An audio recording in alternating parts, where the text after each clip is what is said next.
Здравейте, колеги!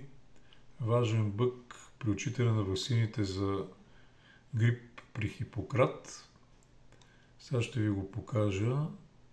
Справки. Значи, когато нямаме код 9959 в това поле и отчетеме ваксина, няма да ни бъде платена както на производителят и доставчикът, така и на нас.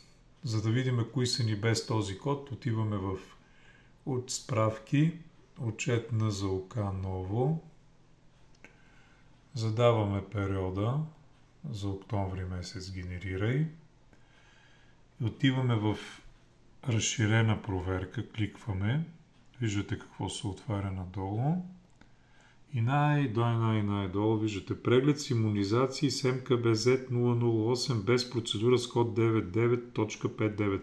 Това се получава, когато човек, който го вакцинираме миналата година е вакциниран и взимаме листа от миналата година с Z008 и вакцинация, копира тогава кода за вакцината, но не копира 99.59.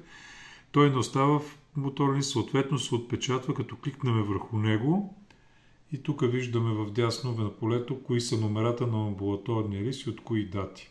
Съответно влизаме в тези листове и ги поправяме. Ето как. Ето един такъв лист.